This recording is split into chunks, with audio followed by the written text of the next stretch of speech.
MSP ते फसली विभिन्नता दे लई केंद्र ने बनाई कमेटी। संयुक्त किसान मोर्चे चों लए जाणगे 3 मैंबर। केंद्र ते सूबियां दे नुमाइंदे भी होणगे शामिल, पर पंजाब तो नहीं लिया गया कोई भी अधिकारी। अकाली दल दे विच उठे बगावत दे सुर। पार्टी दे फैसले दे खिलाफ मनप्रीत इयाली। राष्ट्रपति चोणां दा किता बाइकआउट, कहा पार्टी ने नहीं लई सलाह। बीजेपी ने नहीं हल किते ने पंजाब दे मुद्दे। न्यूज़ 18 ते प्रताप सिंह बाजवा दा वड्डा दावा, क्या 8 महीनों तो वध नहीं रहणगे मुख्यमंत्री मान।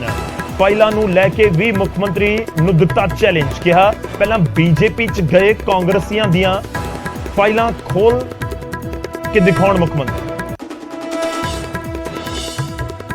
राष्ट्रपति चोणां दे लई वोटिंग मुकम्मल। पार्लीमेंट दे विच 721 सांसदां ने पाई वोट। प्रधानमंत्री नरेंद्र मोदी, केजरीवाल ते सीएम मान सने कई बड़े दिग्गजां ने भी किया वोट का इस्तेमाल। 21 जुलाई नूं आवेगा फैसला।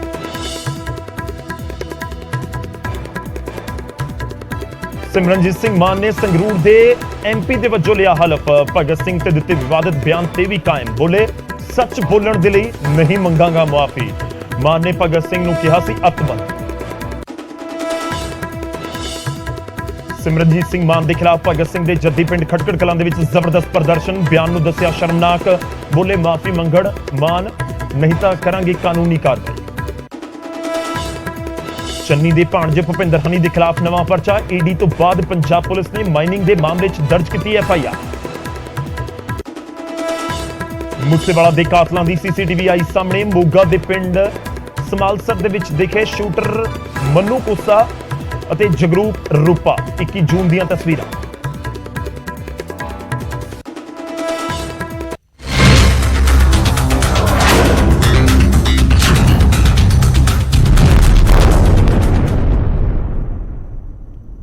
सत श्री अकाल, स्वागत है गौरव शुक्ला। मैं हाँ तुहाडे नाल हाज़र हां फर्क तां पैंदा है लैके ते शुरुआत अज करन जा रहे हैं किसानां दे नाल जुड़ी खबर दे नाल। शुरुआत अज करन जा रहे हैं जो किसानी अंदोलन के दौरान मंग सी, उस मंग दे नाल जुड़ी खबर दे नाल। जी हां, केंद्र दे वल्लों एमएसपी दे लई कमेटी गठित कर दी गई है। सूबा सरकारां दे नुमाइंदे भी इस कमेटी दे विच शामिल होणगे और खेतीबाड़ी साबका खेतीबाड़ी सकत्तर संजय अग्रवाल कमेटी दे चेयरमैन बनाए गए ने, जो केंद्र दे वल्लों कमेटी बनाई गई है। संयुक्त किसान मोर्चे दे नावां दा अजे इंतजार है। ये बड़ी खबर है। किसान अंदोलन होया 2020 दे विच उसदी शुरुआत हुंदी है और करीब करीब 1 साल खेती कानूनां दे खिलाफ एक पूरा अंदोलन दिल्ली दियां बरूहां दे उत्ते चलिया ते इस अंदोलन दे दौरान जिहड़ियां मंगां सी उन्हां दे विचों एक मंग सी कि खेती कानून रद्द कर दित्ते जाण। तां खेती कानून तां देश दे प्रधानमंत्री ने 19 नवंबर वाले दिन जदों गुरपुरब दा मौका सी लंघे वरे तां उस मौके आके खेती कानून रद्द कर दित्ते ते दूजी वड्डी मंग सी कि एमएसपी दी गारंटी दित्ती जावे। तो सरकार के वलों कह दिता गया कि एमएसपी के गारंटी वाले मुद्दे के उत्ते एक कमेटी बना के जो कमेटी फैसला करेगी उसके मुताबिक अगे फैसले लिए जाएंगे। तो कमेटी के विच किसान आगू ते नाल ही जिहड़े सूबे के सरकारां दे लोग ने वो ते नाल जिहड़े खेतीबाड़ी एक्सपर्ट्स ने उन्होंने भी शामिल करने की गल कही गई सी। तो संयुक्त समाज मोर्चे के वलों संयुक्त किसान मोर्चे के वलों इस गल दे उत्ते हामी भरी गई कि ठीक है कमेटी बना दी जाए। तो उस गल नूं भी करीब करीब तुसीं कह सकते हो कि 8 महीने तो ज़्यादा का समा हो चले है और हुण केंद्र के वलों एमएसपी कमेटी बना दी गई है। एमएसपी कमेटी के कौन कौन ने वो तुहानूं दसदे हां। संयुक्त किसान मोर्चे के 3 मैंबर होणगे, हालांकि 3 मैंबर हुण तक नाम नहीं आए ने, इस करके वो 3 मैंबर खाली थां एक तरीके नाल छड्डी गई है। जो नाम मोर्चा दवेगा उस समय जोड़ दिते जाएंगे इस कमेटी के विच। हुण कौन कौन है इस कमेटी च वो तुहानूं दस रहे हैं। किसान आगू गुणवंत पाटिल, कृष्णावीर चौधरी, किसान आगू प्रमोद कुमार चौधरी, किसान आगू गुणी प्रकाश, सैयद पाशा पटेल, ये जिहड़े आगू ने जो इस कमेटी का मैंबर होणगे। इस कमेटी के विच लाजमी तौर पर क्योंकि नज़रां इस करके भी नहीं क्योंकि इस कमेटी के विच पंजाब सरकार नूं रिप्रजेंट करने वाला कोई भी नुमाइंदा नहीं है। ये इंतजार हो रहा सी कि जो वक्-वक् सूबियां दीयां सरकारां दे विचों कोई नुमाइंदे ले जाण तां फिर पंजाब दा भी उस दे विच कोई नुमाइंदा होवे, पर अजिहा नहीं है। और जिहड़े नाम ने वो असीं तुहानूं दस रहे हैं। केंद्र के वलों एमएसपी कमेटी गठित कर दी गई है। एमएसपी की गारंटी किसानों के वलों मंगी जा रही है।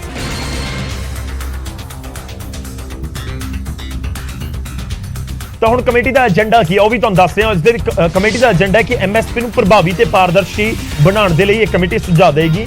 सीएसीपी कमिशन नूं होर मजबूत बनाउण दे लई भी एक कमेटी ਸੁਝਾਅ ਦੇਵੇਗੀ। ਫਸਲੀ ਵਿਭਿੰਨਤਾ ਨੂੰ ਹੋਰ ਸਫਲ ਹੋਰ ਕਾਮਯਾਬ ਬਣਾਉਣ ਦੇ ਲਈ ਵੀ ਇਸ ਕਮੇਟੀ ਦੇ ਵੱਲੋਂ ਸੁਝਾਅ ਦਿੱਤੇ ਜਾਣਗੇ। ਕੁਦਰਤੀ ਖੇਤੀ ਨੂੰ ਹੋਰ ਪ੍ਰਫੁੱਲਤ ਕਰਨ ਦੇ ਲਈ ਵੀ ਸੁਝਾਅ ਦਿੱਤੇ ਜਾਣਗੇ ਇਸ ਕਮੇਟੀ ਦੇ ਵੱਲੋਂ। ਤਾਂ ਕੇਂਦਰ ਦੇ ਵੱਲੋਂ MSP ਕਮੇਟੀ ਗਠਿਤ ਕੀਤੀ ਗਈ ਹੈ। ਕਮੇਟੀ ਦਾ ਏਜੰਡਾ ਕੀ ਹੋਏਗਾ ਉਹ ਵੀ ਅਸੀਂ ਤੁਹਾਨੂੰ ਦੱਸਿਆ।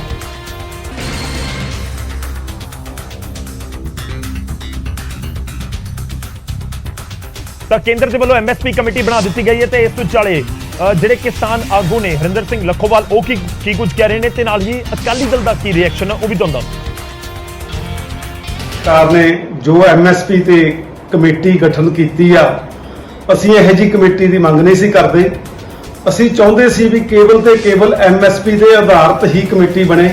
ਇਹਨਾਂ ਨੇ ਬੜੀਆਂ ਚੀਜ਼ਾਂ ਨਾਲ ਜੋੜ ਦਿੱਤੀਆਂ ਤੇ ਇੱਕ ਲੰਮੀ ਚੌੜੀ ਜਿਹੜੀ ਆ ਉਹ ਕਮੇਟੀ ਬਣਾ ਦਿੱਤੀ ਗਈ ਆ ਤੇ 3 ਨਾਂ ਇਹਨਾਂ ਨੇ ਕਹਿਤਾ ਵੀ ਸੰਯੁਕਤ ਕਿਸਾਨ ਮੋਰਚੇ ਲਈ ਖਾਲੀ ਰੱਖ ਦਿੱਤੇ ਗਏ ਨੇ ਤੇ ਉਹਦੇ ਵਿੱਚ ਕਿੰਨੇ ਨਾਂ ਹੋਰ ਨੇ 3 ਸੰਯੁਕਤ ਮੋਰਚੇ ਦੇ ਲੀਡਰ ਉਹਦੇ ਵਿੱਚ ਕਿਵੇਂ ਦੱਸ ਸਕਣਗੇ, ਉਹਦੇ ਵਿੱਚ ਕੀ ਭੂਮਿਕਾ ਨਿਭਾ ਸਕਣਗੇ, ਇਹ ਕਮੇਟੀ ਦਾ ਸਮਾਂ ਕੀ ਹੋਊ ਤੇ ਕੀ ਟਾਈਮ ਬਾਉਂਡ ਹੋਊਗਾ, ਕਿੰਨੇ ਚਿਰ 'ਚ ਕੰਮ ਕਰੂ ਤੇ ਕਿੱਥੇ ਤੱਕ ਇਹ ਜਾ ਸਕਦੀ ਹੈ ਕਮੇਟੀ, ਕਿਹੜੇ ਅਧਿਕਾਰ ਹੋਣਗੇ, ਕੁਝ ਇਹਦੇ ਵਿੱਚ ਸਾਨੂੰ ਨਹੀਂ ਦੱਸਿਆ ਗਿਆ। ਤੇ ਜਿਹੜੇ ਰਾਜਾਂ ਦੇ ਵਿੱਚੋਂ ਵੀ ਨੁਮਾਇੰਦੇ ਲਏ ਗਏ ਨੇ ਰਾਜਾਂ ਸਰਕਾਰਾਂ ਦੇ, ਉਹਦੇ ਚੋਂ ਪੰਜਾਬ, ਹਰਿਆਣਾ, ਯੂਪੀ ਜਿੱਥੇ ਸਾਰਿਆਂ ਨਾਲੋਂ ਵੱਧ ਫਸਲ ਹੁੰਦੀ ਆ, ਜਿਨ੍ਹਾਂ ਨੇ ਸਾਰਿਆਂ ਨਾਲੋਂ ਵੱਧ ਇਹ ਲੜਾਈ ਅੰਦੋਲਨ ਲੜਿਆ, ਉਹਨਾਂ ਦੇ ਮੈਂਬਰ ਵੀ ਜਿਹੜੇ ਵਿੱਚ ਹਾਜ਼ਰ ਨਹੀਂ ਕੀਤੇ ਗਏ। ਇਸ ਲਈ ਅਸੀਂ ਜਿਹੜੀ ਇਹ ਕਮੇਟੀ ਆ ਸਾਨੂੰ ਨਹੀਂ ਲੱਗਦਾ ਵੀ MSP ਤੇ ਕੋਈ ਕੰਮ ਕਰ ਸਕੂਗੀ। ਇਹ ਤਾਂ ਉਵੇਂ ਹੀ ਜਿਵੇਂ ਸਵਾਮੀਨਾਥਨ ਨੂੰ ਕਮੇਟੀ ਬਣੀ ਸੀ ਉਹ ਕਾਗਜ਼ਾਂ ਦੇ ਵਿੱਚ ਰਹਿ ਗਈ ਆ, ਇਹ ਕਮੇਟੀ ਵੀ ਇਸ ਤਰ੍ਹਾਂ ਦਾ ਹੀ ਕੰਮ ਕਰ ਸਕੂਗੀ। ਭਾਵੇਂ ਪ੍ਰਧਾਨ ਮੰਤਰੀ ਸਾਹਿਬ ਨੇ ਬਿੱਲ ਵਾਪਸ ਲਏ, ਬੜੀ ਦੇਰ ਹੋ ਗਈ ਹੈ, ਪਰ ਉਸ ਵੇਲੇ ਇੱਕ ਫੈਸਲਾ ਹੋਇਆ ਸੀ ਕਮੇਟੀ ਬਣਾਵਾਂਗੇ। ਜੇ ਕਮੇਟੀ ਬਣਦਿਆਂ ਹੀ ਬੜੀ ਦੇਰ ਲੰਘ ਗਈ ਹੈ ਤੇ ਉਹ ਕਮੇਟੀ ਦਾ ਕੋਈ ਸਮਾਂ ਸੀਮਾ ਕਿੰਨੀ ਹੈ, ਕੀ ਉਹਦੀਆਂ ਰეკਮੈਂਡੇਸ਼ਨ ਜਿਹੜੀਆਂ ਹੋਣਗੀਆਂ ਉਹ ਸਰਕਾਰ ਉਹਨਾਂ ਤੇ ਬਾਉਂਡ ਹੋਊਗੀ ਲਾਗੂ ਕਰਨਾ ਕਿ ਨਹੀਂ ਹੋਊਗੀ, ਇਹ ਤਾਂ ਸ਼ਰਤਾਂ 'ਚ ਪਤਾ ਲੱਗੇਗਾ। ਪਰ ਮੇਰੀ ਤਾਂ ਇੱਕ ਗੁਜ਼ਾਰਿਸ਼ ਹੈ ਕਿ ਕਮੇਟੀਆਂ ਦੇ ਚੱਕਰ 'ਚ ਪ੍ਰਧਾਨ ਮੰਤਰੀ ਸਾਹਿਬ ਨੂੰ ਜਾਂ ਕੇਂਦਰ ਦੀ ਸਰਕਾਰ ਨੂੰ ਨਹੀਂ ਪੈਣਾ ਚਾਹੀਦਾ। ਜਦੋਂ ਤੁਸੀਂ ਫਸਲਾਂ ਦੇ ਰੇਟ ਹੀ ਤੈਅ ਕਰਦੇ ਹੋ, ਡੀਜ਼ਲ ਪੈਟਰੋਲ ਦੇ ਰੇਟ ਤੈਅ ਕਰਦੇ ਹੋ, ਕਦੇ ਘੱਟ ਵਿਕਦਾ ਸੁਣਿਆ, ਕਦੇ ਕੋਈ ਹੋਰ ਪ੍ਰੋਡਕਟ ਜਿਹੜੇ ਵੀ ਸਰਕਾਰ ਦੇ ਤੁਸੀਂ GST ਦਾ ਰੇਟ ਬੰਨ੍ਹਦੇ ਹੋ ਕਦੇ ਕੋਈ ਘੱਟ ਲੈਂਦਾ। ਇਸ ਕਰਕੇ ਜੇ ਕਿਸਾਨ ਦੀ ਫਸਲ ਦੇ ਰੇਟ ਹੀ ਤੁਸੀਂ ਤੈਅ ਕਰਤੇ ਤੇ ਫਿਰ ਇੱਕ ਕਾਨੂੰਨ ਬਣਾ ਦੇਣਾ ਚਾਹੀਦਾ ਹੈ ਕਿ ਉਦੋਂ ਘੱਟ ਜੇ ਕੋਈ ਵੇਚਦਾ ਖਰੀਦਦਾ ਤਾਂ ਉਹਦੇ ਤੇ ਕਾਨੂੰਨੀ ਕਾਰਵਾਈ ਹੋਊਗੀ। ਤੇ ਮੇਰੇ ਖਿਆਲ ਨਾ ਕੋਈ ਕਿਸੇ ਕਮੇਟੀ ਦੀ ਲੋੜ ਰਵੇ ਤੇ ਨਾ ਕਿਸੇ ਕਿਸਾਨ ਨੂੰ ਫਸਲ ਦਾ ਘਾਟਾ ਪਵੇ। ਇਸ ਕਰਕੇ ਮੈਂ ਫਿਰ ਅਪੀਲ ਕਰਦਾ ਕਿ ਇੱਕ ਕਾਨੂੰਨ ਬਣਾ ਦੇਣ ਕਿ ਜਿਹੜੀ MSP ਸਰਕਾਰ ਨੇ ਡਿਕਲੇਅਰ ਕੀਤੀ ਹੈ ਉਦੋਂ ਘੱਟ ਕੋਈ ਖਰੀਦ ਨਾ ਪਾਵੇ, ਜਿਹਦੇ ਨਾਲ ਮੈਂ ਸਮਝਦਾ ਸਾਰੇ ਦੇਸ਼ 'ਚ ਕਿਸਾਨ ਦਾ ਫਾਇਦਾ ਹੋ ਸਕੇ।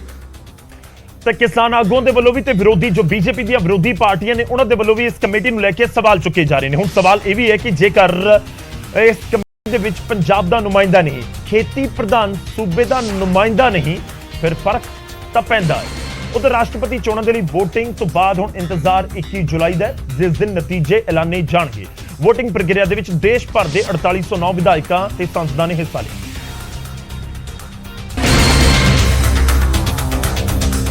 ਰਾਸ਼ਟਰਪਤੀ ਚੋਣਾਂ ਦੇ ਲਈ VOTING ਮੁਕੰਮਲ ਹੋ ਚੁੱਕੀ ਹੈ। ਦੇਸ਼ ਭਰ ਦੇ 4809 ਵਿਧਾਇਕਾਂ ਅਤੇ ਸੰਸਦਾਂ ਵੱਲੋਂ ਆਪਣੀ ਵੋਟ ਭੁਗਤਾਈ ਗਈ। ਪ੍ਰਧਾਨ ਮੰਤਰੀ ਨਰਿੰਦਰ ਮੋਦੀ, ਦਿੱਲੀ ਦੇ CM ਅਰਵਿੰਦ ਕੇਜਰੀਵਾਲ ਤੇ ਮੁੱਖ ਮੰਤਰੀ ਭਗਵੰਤ ਮਾਨ ਸਣੇ ਕਈ ਵੱਡੇ ਦਿੱਗਜਾਂ ਨੇ ਆਪਣੀ ਵੋਟ ਪਾਈ। ਪੰਜਾਬ ਦੇ ਲਿਹਾਜ਼ ਦੇ ਨਾਲ ਦੇਖਿਆ ਜਾਵੇ ਤਾਂ ਸੱਤਾਧਿਰ ਆਮ ਆਦਮੀ ਪਾਰਟੀ ਨੇ ਵਿਰੋਧ ਦੇ ਆਗੂ ਯਸ਼ਵੰਤ ਸਿਨਹਾ ਦੇ ਹੱਕ ਦੇ ਵਿੱਚ ਆਪਣੀ ਵੋਟ ਪਾਉਣ ਦਾ ਐਲਾਨ ਕੀਤਾ ਸੀ। ਕਿਸਮਤ ਵਾਲਾ ਸਮਝਦਾ ਆਪਣੇ ਆਪ ਨੂੰ ਕਿ ਮੈਂ ਦੂਜੀ ਵਾਰ ਦੇਸ਼ ਦੇ ਰਾਸ਼ਟਰਪਤੀ ਲਈ ਆਪਣੇ ਵੋਟ ਅਧਿਕਾਰ ਦਾ ਇਸਤੇਮਾਲ ਕਰ ਰਿਹਾ। ਇਸੇ ਤਰ੍ਹਾਂ ਪੰਜਾਬ ਦੇ ਵਿਰੋਧੀ ਧਿਰ ਕਾਂਗਰਸ ਦੇ ਵਿਧਾਇਕ ਨੇ ਵੀ ਯਸ਼ਵੰਤ ਸਿਨਹਾ ਦੇ ਹੱਕ ਦੇ ਵਿੱਚ ਆਪਣੀਆਂ ਵੋਟਾਂ ਭੁਗਤਾਈਆਂ। ਪੰਜਾਬ ਦੇ BJP ਵਿਧਾਇਕਾਂ ਨੇ ਦ੍ਰੋਪਦੀ ਮੁਰਮੂ ਦੇ ਹੱਕ ਦੇ ਵਿੱਚ ਆਪਣੀ ਵੋਟ ਪਾਈ। ਅਕਾਲੀ ਦਲ ਦੇ 3 ਦੇ ਵਿੱਚੋਂ 2 ਵਿਧਾਇਕਾਂ ਨੇ ਆਪਣੀ ਵੋਟ ਹੱਕ ਦਾ ਇਸਤੇਮਾਲ ਕੀਤਾ। ਮਨਪ੍ਰੀਤ ਯਾਲੀ ਨੇ ਰਾਸ਼ਟਰਪਤੀ ਚੋਣਾਂ ਦਾ ਬਾਈਕਾਟ ਕਰ ਦਿੱਤਾ। प्रेसिडेंट जो है वो किसी पार्टी का नहीं होता है। जब पार्टी देती है, कैंडिडेट देती है, उस टाइम तो वो पार्टी का कैंडिडेट है। उसके बाद वो हिंदुस्तान का प्रेसिडेंट और हिंदुस्तान की आवाज़ है। ਇਹਦੇ 'ਚ ਪਾਰਟੀ ਦਾ ਸਵਾਲ ਹੀ ਨਹੀਂ ਹੁੰਦਾ। ਇਹ ਦੇਸ਼ ਦੇ ਸਰਵਉੱਚ ਪਦ ਰਾਸ਼ਟਰਪਤੀ ਦਾ ਚੁਣਾਵ ਨੂੰ ਰਾਜਨੀਤਿਕ ਆਇਨੇ ਨਾਲ ਨਹੀਂ ਦੇਖਣਾ ਚਾਹੀਦਾ ਔਰ ਆਖਿਰ 'ਚ ਪ੍ਰਣਾਮ ਦੇਖਣਾ ਚਾਹੀਦਾ ਕਿ ਪ੍ਰਣਾਮ ਕੀ ਆਂਦਾ ਹੈਗਾ। ਸੰਗਰੂਰ ਤੋਂ ਨਵੇਂ ਚੁਣੇ ਗਏ ਲੋਕ ਸਭਾ ਮੈਂਬਰ ਸਿਮਰਨਜੀਤ ਸਿੰਘ ਮਾਨ ਵੀ ਵੋਟ ਪਾਉਣ ਦੇ ਲਈ ਪਹੁੰਚੇ। ਹਾਲਾਂਕਿ ਉਹਨਾਂ ਨੇ ਵੋਟ ਕਿਸ ਨੂੰ ਪਾਈ ਇਸ ਨੂੰ ਲੈ ਕੇ ਉਹਨਾਂ ਨੇ ਪੱਤੇ ਨਹੀਂ ਖੋਲੇ। कि एक बात है कि वोट खुफिया रहती है, वोट खुफिया होती है। वो हम आपको नहीं बताएंगे किसको वोट डाली है, पर जहाँ सिख चाहते थे उधर मैंने वोट डाल दिया। ਤਾਂ ਇੱਕ ਪਾਸੇ ਰਾਸ਼ਟਰਪਤੀ ਚੋਣ ਦੇ ਲਈ VOTING ਸ਼ੁਰੂ ਹੋਈ ਤਾਂ ਉੱਥੇ ਅਕਾਲੀ ਦਲ ਦੇ ਵਿੱਚ ਬਗਾਵਤ ਵੀ ਦੇਖਣ ਨੂੰ ਮਿਲ ਰਹੀ ਹੈ। ਤੇ ਅਕਾਲੀ ਦਲ ਦੇ ਵਿਧਾਇਕ ਦਲ ਦੇ ਆਗੂ ਮਨਪ੍ਰੀਤ ਇਆਲੀ ਨੇ ਰਾਸ਼ਟਰਪਤੀ ਚੋਣਾਂ ਦੇ ਵਿੱਚ ਵੋਟ ਦਾ ਬਾਈਕਾਟ ਕਰ ਦਿੱਤਾ। ਹਾਲਾਂਕਿ ਇਆਲੀ ਨੇ ਕਿਹਾ ਕਿ ਰਾਸ਼ਟਰਪਤੀ ਦੇ ਉਮੀਦਵਾਰ ਦਾ ਕੋਈ ਵਿਰੋਧ ਨਹੀਂ ਹੈ, ਪਰ ਐਨਡੀਏ ਦੀ ਵਜ੍ਹਾ ਦੇ ਨਾਲ ਉਹ ਵੋਟ ਨਹੀਂ ਪਾ ਰਹੇ ਨੇ। ਕਿਉਂਕਿ ਅੱਜ ਦੇਸ਼ ਦੇ ਰਾਸ਼ਟਰਪਤੀ ਦੀ ਜਿਹੜੀ ਚੋਣ ਹੋਣ ਜਾ ਰਹੀ ਆ ਅਤੇ ਇਸ ਚੋਣ ਦੇ ਵਿੱਚ ਜੋ ਮੈਂ ਆਪਣੇ ਤੌਰ ਤੇ ਜਿਹੜਾ ਇਸ ਚੋਣ ਦਾ ਬਾਈਕਾਟ ਕਰ ਰਿਹਾ। ਮਨਪ੍ਰੀਤ ਇਆਲੀ ਨੇ ਜਿੱਥੇ ਵੋਟ ਨਾ ਪਾਉਣ ਦਾ ਫੈਸਲਾ ਕੀਤਾ, ਉੱਥੇ ਆਪਣੀ ਪਾਰਟੀ ਦੇ ਸਮਰਥਨ ਵਾਲੇ ਫੈਸਲੇ ਦਾ ਵਿਰੋਧ ਵੀ ਕੀਤਾ। ਅੱਜ 3 ਸੀਟਾਂ ਸਾਡੇ ਕੋਲ ਰਹਿ ਗਈਆਂ ਨੇ, ਕਿਤੇ ਨਾ ਕਿਤੇ ਉਹਦੇ ਵਿੱਚ ਜੋ ਪਾਰਟੀ ਵੱਲੋਂ ਪਿਛਲੇ ਸਮੇਂ 'ਚ ਗਲਤੀਆਂ ਕੀਤੀਆਂ ਗਈਆਂ, ਕੁਝ ਗਲਤ ਫੈਸਲੇ ਲਏ ਗਏ ਨੇ, ਮੈਂ ਸਮਝਦਾ ਕਿ ਉਹ ਵੀ ਇੱਕ ਕਾਰਨ ਨੇ। ਇੰਨਾ ਹੀ ਨਹੀਂ, ਵਿਧਾਇਕ ਸਾਹਿਬ ਨੇ ਇਕਬਾਲ ਝੁੰਦਾ ਦੀ ਰਿਪੋਰਟ ਦੇ ਆਧਾਰ ਤੇ ਪਾਰਟੀ ਲੀਡਰਸ਼ਿਪ ਦੇ ਵਿੱਚ ਤਬਦੀਲੀ ਦੀ ਮੰਗ ਵੀ ਕਰ ਦਿੱਤੀ। ਉਧਰ ਮਨਪ੍ਰੀਤ ਇਆਲੀ ਨੇ ਜਿੱਥੇ ਰਾਸ਼ਟਰਪਤੀ ਚੋਣਾਂ ਦਾ ਬਾਈਕਾਟ ਕੀਤਾ, ਯਾਨੀ ਕਿ ਆਪਣੇ ਵੋਟ ਹੱਕ ਦਾ ਇਸਤੇਮਾਲ ਨਹੀਂ ਕੀਤਾ, ਤਾਂ ਉੱਥੇ ਸ਼੍ਰੋਮਣੀ ਅਕਾਲੀ ਦਲ ਦੀ ਲੀਡਰਸ਼ਿਪ ਦੇ ਉੱਤੇ ਵੀ ਇਆਲੀ ਨੇ ਸਵਾਲ ਖੜੇ ਕਰ ਦਿੱਤੇ। ਚੋਣਾਂ ਹੋਈਆਂ ਜੋ ਬਗਾਵਤ ਉਸ ਸਮੇਂ ਨਹੀਂ ਦੇਖਣ ਮਿਲੀ, ਉਹ ਬਗਾਵਤ ਅਕਾਲੀ ਦਲ ਦੇ ਵਿੱਚ ਉਸ ਸਮੇਂ ਦਿਖਣ ਲੱਗੀ ਜਦੋਂ ਵਿਧਾਇਕ ਦਲ ਦੇ ਆਗੂ ਮਨਪ੍ਰੀਤ ਇਆਲੀ ਨੇ ਪਾਰਟੀ ਲੀਡਰਸ਼ਿਪ ਦੇ ਵਿੱਚ ਤਬਦੀਲੀਆਂ ਲਿਆਉਣ ਦੀ ਮੰਗ ਕਰ ਦਿੱਤੀ। ਜਿਹੜੀ ਪੰਥ ਦੀ ਨੁਮਾਇੰਦਾ ਜਥੇਬੰਦੀ ਆ, ਜਿਸ ਨੇ ਹਮੇਸ਼ਾ ਹੀ ਪੰਜਾਬ ਦੇ ਹੱਕਾਂ ਲਈ ਬੜੀਆਂ ਲੜਾਈਆਂ ਲੜੀਆਂ ਨੇ, ਲੇਕਿਨ ਅੱਜ ਜੋ ਹਾਲਾਤ ਪਾਰਟੀ ਦੇ ਬਣੇ ਨੇ, ਅੱਜ 3 ਸੀਟਾਂ ਸਾਡੇ ਕੋਲ ਰਹਿ ਗਈਆਂ ਨੇ, ਕਿਤੇ ਨਾ ਕਿਤੇ ਉਹਦੇ ਵਿੱਚ ਜੋ ਪਾਰਟੀ ਵੱਲੋਂ ਪਿਛਲੇ ਸਮੇਂ 'ਚ ਗਲਤੀਆਂ ਕੀਤੀਆਂ ਗਈਆਂ, ਕੁਝ ਗਲਤ ਫੈਸਲੇ ਲਏ ਗਏ ਨੇ, ਮੈਂ ਸਮਝਦਾ ਕਿ ਉਹ ਵੀ ਇੱਕ ਕਾਰਨ ਨੇ। ਮਨਪ੍ਰੀਤ ਇਆਲੀ ਨੇ ਹਾਈ ਕਮਾਨ ਤੇ ਸਵਾਲ ਚੁੱਕਦਿਆਂ ਕਿਹਾ ਕਿ ਜਦੋਂ ਵਿਧਾਇਕਾਂ ਨੇ ਵੋਟ ਕਰਨੀ ਸੀ ਤਾਂ ਵਿਧਾਇਕਾਂ ਦੀ ਰਾਏ ਕਿਉਂ ਨਹੀਂ ਲਈ ਗਈ। ਨਾਲ ਹੀ ਉਦਾਹਰਨ ਦਿੰਦਿਆਂ ਬੀਜੇਪੀ ਨੂੰ ਸਪੋਰਟ ਕਰਨ ਤੇ ਵੀ ਸਵਾਲੀਆ ਨਿਸ਼ਾਨ ਲਗਾ ਦਿੱਤਾ। ਕਿਉਂਕਿ ਜੋ ਭਾਜਪਾ ਦਾ ਉਮੀਦਵਾਰ ਆ ਉਹ ਪਛੜੇ ਕਬੀਲਿਆਂ ਦੇ ਵਿੱਚੋਂ ਆ, ਸਾਡਾ ਉਸ ਨਾਲ ਕੋਈ ਵਿਰੋਧ ਨਹੀਂ, ਲੇਕਿਨ ਜੋ ਪਾਰਟੀ ਵੱਲੋਂ ਫੈਸਲਾ ਲਿਆ ਗਿਆ ਵੋਟ ਪਾਉਣ ਦਾ, ਉਹਦੇ ਲਈ ਮੈਂ ਸਮਝਦਾ ਕਿ ਮੇਰੇ ਤੋਂ ਵੀ ਕੋਈ ਸਲਾਹ ਨਹੀਂ ਲਈ ਗਈ, ਪੁੱਛਿਆ ਨਹੀਂ ਗਿਆ। ਉਹਦੇ ਨਾਲ ਹੀ ਮੈਂ ਸਮਝਦਾ ਕਿ ਜਿਹੜੀ ਸਿੱਖ ਕੌਮ ਤੋਂ ਵੀ ਉਹਦੇ ਬਾਰੇ ਕੋਈ ਰਾਏ ਨਹੀਂ ਲਈ ਗਈ। 3 ਵਿਧਾਇਕ ਤੇ ਤਿੰਨਾਂ ਦੇ ਵਿੱਚੋਂ ਇੱਕ ਦੇ ਬਾਗੀ ਸੁਰ ਤੇ ਜੋ ਪਾਰਟੀ ਅਤੇ ਪਾਰਟੀ ਹਾਈ ਕਮਾਨ ਤੇ ਵੀ ਸਵਾਲ ਖੜੇ ਕਰ ਰਹੇ ਨੇ। ਮਨਪ੍ਰੀਤ ਇਆਲੀ ਦੇ ਬਿਆਨ ਤੋਂ ਇਹ ਵੀ ਸਾਫ਼ ਹੋ ਰਿਹਾ ਹੈ ਕਿ 117 ਦੇ ਵਿੱਚੋਂ ਜਿੱਤੇ ਮਹਿਜ਼ 3 ਵਿਧਾਇਕਾਂ ਦੀ ਵੀ ਨਹੀਂ ਸੁਣੀ ਜਾ ਰਹੀ। ਤਾਂ ਸਲਾਹ ਨਹੀਂ ਕੀਤੀ ਗਈ। ਮਨਪ੍ਰੀਤ ਇਆਲੀ ਇਹ ਕਹਿ ਰਹੇ ਨੇ ਕਿ ਜੇਕਰ ਐਨਡੀਏ ਨੂੰ ਸਮਰਥਨ ਕਰਨਾ ਸੀ ਤਾਂ ਸਿਰਫ ਇੱਥੇ ਤੱਕ ਹੀ ਉਹਨਾਂ ਦਾ ਵਿਰੋਧ ਸੀਮਿਤ ਹੈ, ਜਾਂ ਫਿਰ ਇਹ ਨਿਸ਼ਾਨਾ 2022 ਦੀਆਂ ਚੋਣਾਂ ਜਾਂ ਫਿਰ ਸੀਨੀਅਰ ਲੀਡਰਸ਼ਿਪ ਦੇ ਉੱਤੇ ਵੀ ਹੈ। ਖੈਰ 3 ਵਿਧਾਇਕ ਨੇ ਅਕਾਲੀ ਦਲ ਦੇ ਤੇ ਉਹਨਾਂ ਦੇ ਵਿੱਚੋਂ ਇੱਕ ਨੇ ਸੁਖਬਿੰਦਰ ਸੁਖੀ, ਤੇ ਸੁਖਬਿੰਦਰ ਸੁਖੀ ਮਨਪ੍ਰੀਤ ਇਆਲੀ ਦੇ ਵੱਲੋਂ ਦਿੱਤੇ ਗਏ ਬਿਆਨ ਤੇ ਸਵਾਲ ਚੁੱਕ ਰਹੇ ਹਨ। ਪ੍ਰੈਜ਼ੀਡੈਂਟ ਦੀ ਚੋਣ ਸੀ, ਪਰ ਐਨਡੀਏ ਦਾ ਜੋ ਉਮੀਦਵਾਰ ਸੀ ਉਹਨਾਂ ਨੂੰ ਸ਼੍ਰੋਮਣੀ ਅਕਾਲੀ ਦਲ ਨੇ 18 ਦਿਨ ਪਹਿਲਾਂ ਉਹਨਾਂ ਦੀ ਹਮਾਇਤ ਕਰਨ ਦਾ ਫੈਸਲਾ ਲਿਆ। ਇਹ ਫੈਸਲਾ ਸ਼੍ਰੋਮਣੀ ਅਕਾਲੀ ਦਲ ਦੇ ਪ੍ਰਧਾਨ ਸਰਦਾਰ ਸੁਖਬੀਰ ਸਿੰਘ ਬਾਦਲ, ਕੋਰ ਕਮੇਟੀ ਔਰ ਜਿਹੜੇ ਸੰਬੰਧਿਤ ਐਮਪੀ ਤੇ ਐਮਐਲਏ ਦੀ ਸਹਿਮਤੀ ਨਾਲ ਹੋਇਆ। ਔਰ ਇਸ ਸਹਿਮਤੀ ਦੇ ਵਿੱਚ ਜਿੱਥੋਂ ਤੱਕ ਮੇਰਾ ਸਵਾਲ ਹੈ, ਮੈਂ ਵੀ ਪ੍ਰਧਾਨ ਜੀ ਨੂੰ ਇਹ ਗੱਲ ਕਹੀ, ਅਕਾਲੀ ਦਲ ਦੇ ਵਿਧਾਨ ਸਭਾ ਦੇ ਅੰਦਰ ਸਾਡੇ ਉਹ ਲੀਡਰ ਨੇ, ਉਹਨਾਂ ਵੱਲੋਂ ਅੱਜ ਦੀ ਇਸ ਚੋਣ ਦਾ ਬਾਈਕਾਟ ਕਰ ਦਿੱਤਾ ਗਿਆ। ਮੈਨੂੰ ਬੜੀ ਹੈਰਾਨੀ ਹੋਈ ਕਿਉਂਕਿ ਜਿਹੜਾ ਫੈਸਲਾ ਸਰਬਸੰਮਤੀ ਨਾਲ ਹੋਇਆ ਹੋਵੇ, ਉਹ ਫੈਸਲਾ ਕੱਲ 12:30 ਵਜੇ 1 ਵਜੇ ਤੱਕ ਵੀ ਜਿਹੜਾ ਫੈਸਲਾ ਉਹਨੂੰ ਮੰਨਿਆ ਗਿਆ ਹੋਵੇ, ਅੱਜ ਸਡਨਲੀ ਇਹ ਕਹਿਣਾ ਕਿ ਕਿਸੇ ਨਾਲ ਸਲਾਹ ਨਹੀਂ ਕੀਤੀ, ਮੈਨੂੰ ਬੜਾ ਇਹ ਦੁਖਦਾਈ ਲੱਗਾ।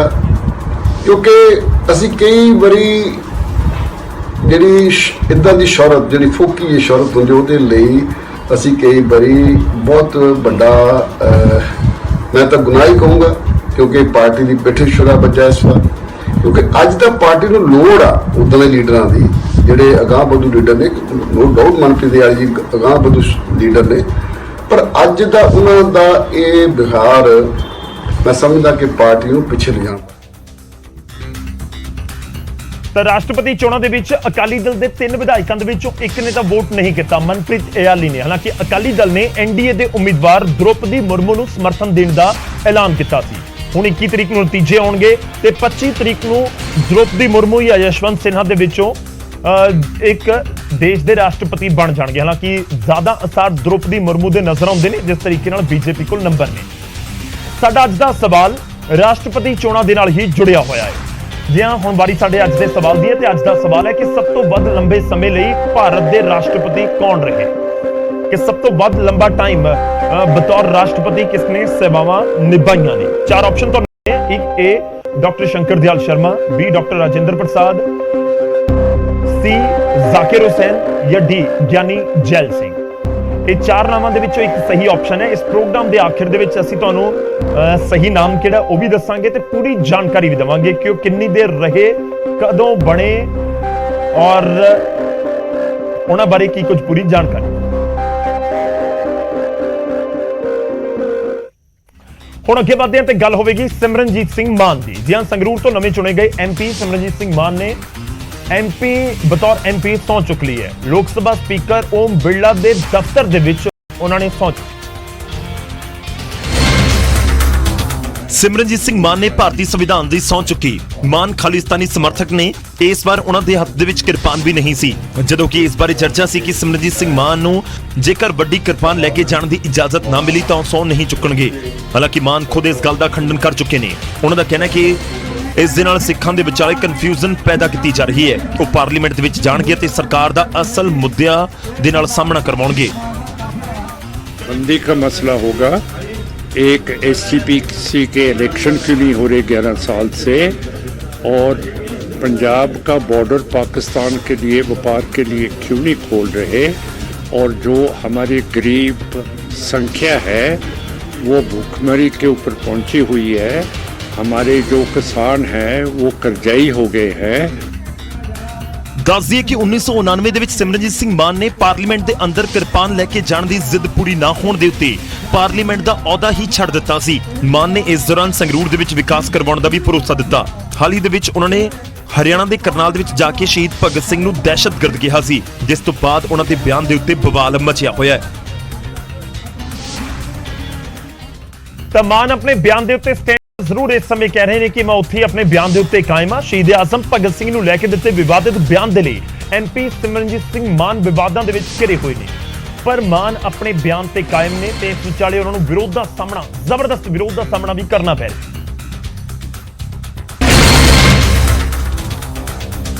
ਐਮਪੀ ਸਿਮਰਨਜੀਤ ਸਿੰਘ ਮਾਨ ਦੇ ਵੱਲੋਂ ਸ਼ਹੀਦ ਆਜ਼ਮ ਭਗਤ ਸਿੰਘ ਦੇ ਖਿਲਾਫ ਦਿੱਤੇ ਬਿਆਨ ਨੂੰ ਲੈ ਕੇ ਪੰਜਾਬ ਸਣੇ ਦੇਸ਼ ਭਰ ਦੇ ਵਿੱਚ ਗੁੱਸਾ ਹੈ। ਲੋਕ ਮਾਨ ਦੇ ਬਿਆਨ ਦਾ ਵਿਰੋਧ ਕਰ ਰਹੇ ਨੇ।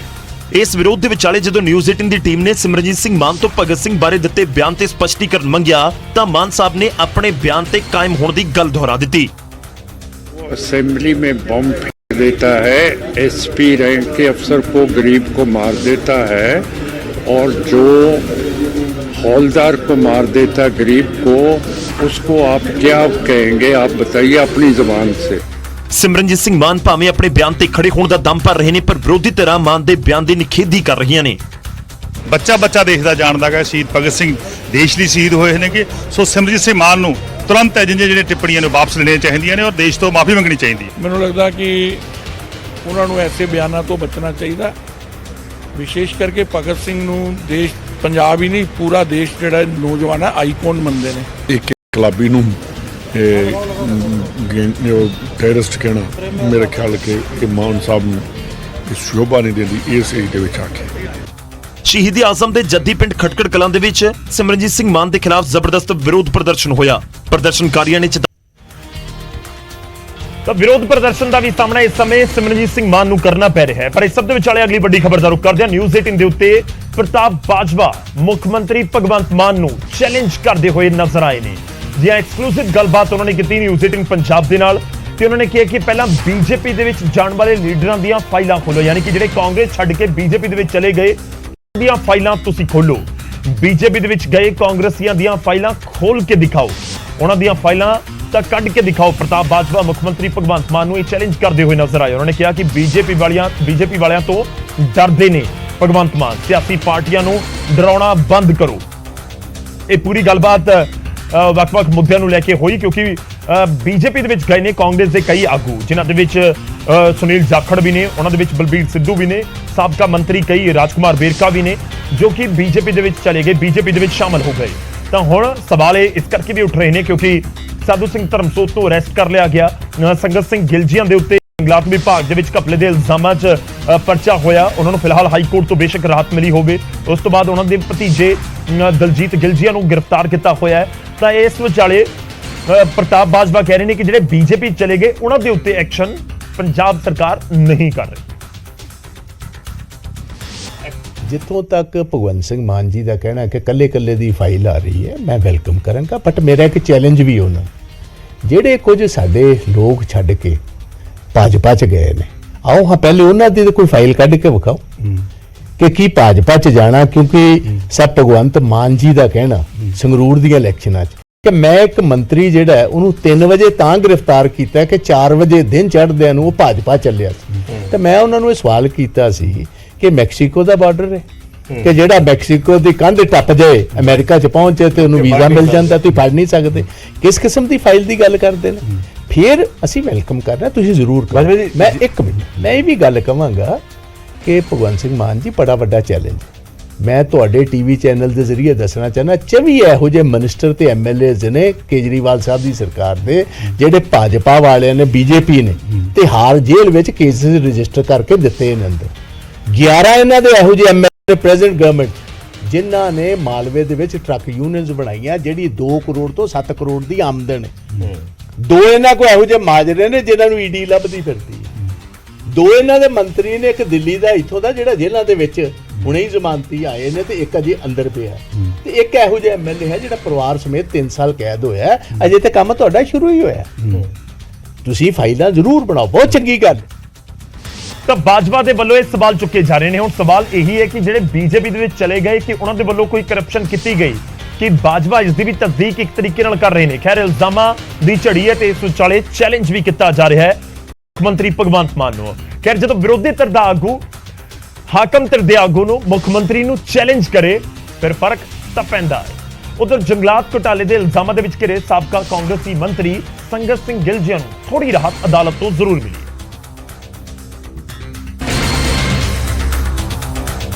ਪੰਜਾਬ ਹਰਿਆਣਾ ਹਾਈ ਕੋਰਟ ਨੇ 25 ਜੁਲਾਈ ਤੱਕ ਗਿਲਜੀਆਂ ਦੀ ਗ੍ਰਿਫਤਾਰੀ ਦੇ ਉੱਤੇ ਰੋਕ ਲਗਾ ਦਿੱਤੀ ਹੈ। ਹਾਈ ਕੋਰਟ ਨੇ ਪੰਜਾਬ ਸਰਕਾਰ ਤੋਂ ਵੀ ਸਟੇਟਸ ਰਿਪੋਰਟ ਤਲਬ ਕੀਤੀ। ਪੂਰੇ ਮਾਮਲੇ ਦੇ ਵਿੱਚ ਕੀ ਇਲਜ਼ਾਮ ਨੇ ਤੇ ਹੁਣ ਤੱਕ ਪੰਜਾਬ ਵਿਜੀਲੈਂਸ ਨੇ ਕੀ ਕਾਰਵਾਈ ਕੀਤੀ ਹੈ, ਇਸ ਦੇ ਬਾਰੇ ਵੀ ਪੂਰੇ ਫੈਕਟ ਪੇਸ਼ ਕਰਨ ਨੂੰ ਕਿਹਾ ਗਿਆ ਹੈ। ਪੰਜਾਬ ਵਿਜੀਲੈਂਸ ਬਿਊਰੋ ਨੇ ਕਾਂਗਰਸ ਸਰਕਾਰ ਦੇ ਸਮੇਂ ਹੋਏ ਜੰਗਲਾਤ ਘੁਟਾਲੇ ਦੇ ਵਿੱਚ ਮੋਹਾਲੀ ਦੇ ਵਿੱਚ ਕੇਸ ਦਰਜ ਕੀਤਾ। ਇਸ ਕੇਸ ਦੇ ਵਿੱਚ ਸਾਬਕਾ ਮੰਤਰੀ ਸਾਧੂ ਸਿੰਘ ਧਰਮਸੋਤ ਨੂੰ ਗ੍ਰਿਫਤਾਰ ਕੀਤਾ ਜਾ ਚੁੱਕਾ ਹੈ। ਇਸੀ ਦੇ ਵਿੱਚ ਸੰਗਤ ਸਿੰਘ ਗਿਲਜੀਆਂ ਨੂੰ ਵੀ ਨਾਮਜ਼ਦ ਕੀਤਾ ਗਿਆ। ਹਾਲਾਂਕਿ ਜਿਵੇਂ ਹੀ ਕੇਸ ਦਰਜ ਹੋਇਆ ਤਾਂ ਗਿਲਜੀਆਂ ਅੰਡਰਗਰਾਉਂਡ ਹੋ ਗਿਆ, ਜਿਸ ਤੋਂ ਬਾਅਦ ਹਾਈ ਕੋਰਟ ਦੇ ਵਿੱਚ ਪਟੀਸ਼ਨ ਦਾਖਲ ਕੀਤੀ। ਇਸ ਮਾਮਲੇ 'ਚ ਵਿਜੀਲੈਂਸ ਨੇ ਗਿਲਜੀਆਂ ਦੇ ਭਤੀਜੇ ਦਲਜੀਤ ਗਿਲਜੀਆਂ ਨੂੰ ਚੰਡੀਗੜ੍ਹ ਤੋਂ ਗ੍ਰਿਫਤਾਰ ਕੀਤਾ ਸੀ। ਫਿਲਹਾਲ ਦਲਜੀਤ ਗਿਲਜੀਆਂ ਵਿਜੀਲੈਂਸ ਦੇ ਰਿਮਾਂਡ ਦੇ ਉੱਤੇ ਹੈ ਤੇ ਵਿਜੀਲੈਂਸ ਦਾ ਦਾਅਵਾ ਹੈ ਕਿ ਦਲਜੀਤ ਹੀ ਮੰਤਰੀ ਚਾਚਾ ਸੰਗਤ ਗਿਲਜੀਆਂ ਦਾ ਪੂਰਾ ਕੰਮ ਦੇਖਦਾ ਹੈ। ਅਫਸਰਾਂ ਦੀ ਟ੍ਰਾਂਸਫਰ ਪੋਸਟਿੰਗ ਨੂੰ ਲੈ ਕੇ ਪੇੜਾਂ ਦੀ ਕਟਾਈ ਦੇ ਪਰਮਿਟ ਸਣੇ ਕਈ ਤਰ੍ਹਾਂ ਦੇ ਕੰਮ ਦੇ ਵਿੱਚ ਉਸ ਦਾ ਸਿੱਧਾ ਦਖਲ ਸੀ।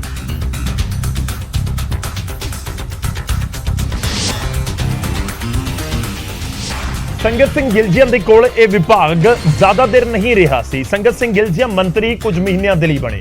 ਜਦੋਂ ਕੈਪਟਨ ਅਮਰਿੰਦਰ ਸਿੰਘ ਕੁਰਸੀ ਤੋਂ ਲੱਥੇ ਤਾਂ ਉਸ ਤੋਂ ਬਾਅਦ ਕੈਬਨਿਟ ਦੇ ਵਿੱਚ ਬਦਲਾਅ ਹੋਏ, 5 ਮੰਤਰੀ ਬਦਲ ਦਿੱਤੇ ਗਏ ਤਾਂ ਉਹਨਾਂ ਦੇ ਵਿੱਚ ਇੱਕ ਨਾਮ ਸੀ ਸੰਗਤ ਸਿੰਘ ਗਿਲਜੀਆਂ, ਜਿਨ੍ਹਾਂ ਨੂੰ ਮੌਕਾ ਮਿਲਿਆ। ਪਰ ਹੁਣ ਉਹਨਾਂ ਦੇ ਉੱਤੇ ਇਸ ਸਮੇਂ ਜ਼ਰੂਰ ਜਿਹੜਾ ਇਲਜ਼ਾਮਾਂ ਦੀ ਝੜੀ ਲੱਗੀ ਹੋਈ ਹੈ। ਹੁਣ ਅੱਗੇ ਵਧਦੇ ਅੰਮ੍ਰਿਤਸਰ ਨਾਰਥ ਤੋਂ ਵਿਧਾਇਕ ਆਮ ਆਦਮੀ ਪਾਰਟੀ ਦੇ ਵਿਧਾਇਕ ਕੁੰਵਰ ਵਿਜੇ ਪ੍ਰਤਾਪ ਦੇ ਨਾਮ ਦੇ ਉੱਤੇ ਲੋਕਾਂ ਤੋਂ ਪੈਸੇ ਮੰਗੇ ਜਾ ਰਹੇ ਨੇ। ਇਸੇ ਮੁੱਦੇ ਨੂੰ ਲੈ ਕੇ ਵਿਧਾਇਕ ਕੁੰਵਰ ਵਿਜੇ ਪ੍ਰਤਾਪ ਦੇ ਦਫ਼ਤਰ ਦੇ ਵਿੱਚ ਕੰਮ ਕਰਨ ਵਾਲੇ ਆਸ਼ੂਮਾਨ ਨਾਮ ਦੇ ਇੱਕ ਸ਼ਖਸ ਨੇ ਪੁਲਿਸ ਦੇ ਵਿੱਚ ਸ਼ਿਕਾਇਤ ਦਿੱਤੀ, ਜਿਸ ਦੇ ਵਿੱਚ ਕਿਹਾ ਗਿਆ ਕਿ WhatsApp ਦੇ ਉੱਤੇ ਕੁੰਵਰ ਵਿਜੇ ਪ੍ਰਤਾਪ ਦੀ ਫੋਟੋ ਲਗਾ ਕੇ ਕੁਝ ਲੋਕ ਵਿਧਾਇਕ ਦੇ ਨਾਮ ਦੇ ਉੱਤੇ ਪੈਸੇ ਮੰਗ ਰਹੇ ਨੇ। ਔਰ ਜੋ ਡੀਪੀ ਉਹਨਾਂ ਨੇ WhatsApp ਤੇ ਲਾਈ ਸੀ ਉਹ ਮਾਨਯੋਗ MLA ਸਾਹਿਬ ਦੀ ਲਾਈ ਸੀ, ਔਰ ਇਹਦੇ ਬੇਸ ਤੇ ਹੀ ਜੋ ਸਿਮਰਪ੍ਰੀਤ ਆ ਉਹਨੇ ਉਹਨਾਂ ਦੇ ਦਫ਼ਤਰ ਵਿਖੇ ਇਹ ਗੱਲ ਨੋਟਿਸ ਵਿੱਚ ਲਿਆਂਦੀ। ਉਸ ਤੋਂ ਬਾਅਦ ਅੰਸ਼ੁਮਨ ਖੁਰਾਨਾ ਨੇ ਸਾਨੂੰ ਕੰਪਲੇਂਟ ਕੀਤੀ ਆ ਔਰ ਅਸੀਂ ਜਲਦੀ ਐਕਸ਼ਨ ਕਰਦੇ ਹੋਏ FIR ਦਰਜ ਕੀਤੀ ਅੰਡਰ ਸੈਕਸ਼ਨ 420, 384, 500 IPC ਔਰ 66 DIT ਐਕਟ। ਦੱਸ ਦਈਏ ਕਿ ਕੁੰਵਰ ਵਿਜੇ ਪ੍ਰਤਾਪ ਨੇ ਚੋਣਾਂ ਤੋਂ ਪਹਿਲਾਂ ਹੀ ਆਮ ਆਦਮੀ ਪਾਰਟੀ ਜੁਆਇਨ ਕੀਤੀ ਸੀ। ਪਾਰਟੀ ਨੇ ਉਹਨਾਂ ਨੂੰ ਅੰਮ੍ਰਿਤਸਰ ਨਾਰਥ ਤੋਂ ਮੈਦਾਨ ਦੇ ਵਿੱਚ ਉਤਾਰਿਆ, ਜਿੱਥੋਂ ਐਮਐਲਏ ਚੁਣੇ ਗਏ ਨੇ।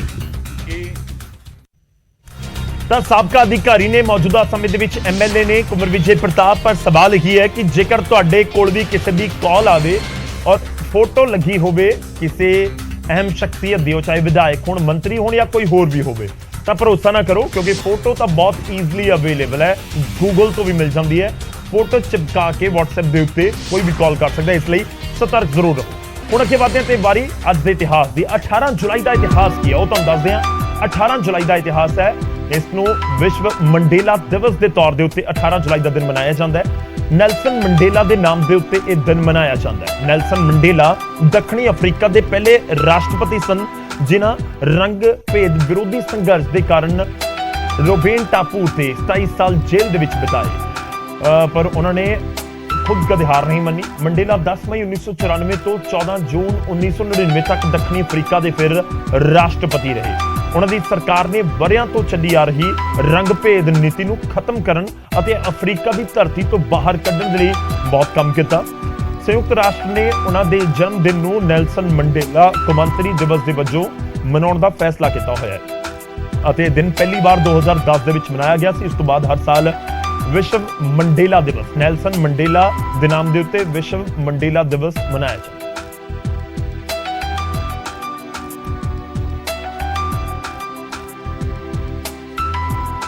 ਫਰਕ ਤਾਂ ਪੈਂਦੇ ਦੇ ਵਿੱਚ ਵੇਲਾ ਇੱਕ ਛੋਟੇ ਜਿਹੇ ਬ੍ਰੇਕ ਦਾ ਹੋ ਚੱਲਿਆ। ਬ੍ਰੇਕ ਤੋਂ ਬਾਅਦ ਵਾਪਸ ਆਵਾਂਗੇ ਤਾਂ ਗੱਲ ਗੈਂਗਸਟਰਾਂ ਦੀ ਹੋਏਗੀ। ਗੈਂਗਸਟਰਾਂ ਦੀਆਂ ਕੁਝ ਐਕਸਕਲੂਸਿਵ ਤਸਵੀਰਾਂ ਅਸੀਂ ਤੁਹਾਨੂੰ ਦਿਖਾਵਾਂਗੇ ਕਿ ਕਿਸ ਤਰੀਕੇ ਨਾਲ ਗੈਂਗਸਟਰ ਬਾਈਕ ਦੇ ਉੱਤੇ ਨਜ਼ਰ ਆ ਰਹੇ ਨੇ ਮੂਸੇਵਾਲਾ ਕਤਲकांड ਦੇ, ਤੇ ਨਾਲ ਹੀ ਗੈਂਗਸਟਰ ਕਿਸ ਤਰੀਕੇ ਨਾਲ ਇੱਕ ਹੋਟਲ ਦੇ ਵਿੱਚ ਨਜ਼ਰ ਆਏ ਨੇ। ਸੀਸੀਟੀਵੀ ਤਸਵੀਰਾਂ ਨੇ। ਬ੍ਰੇਕ ਤੋਂ ਬਾਅਦ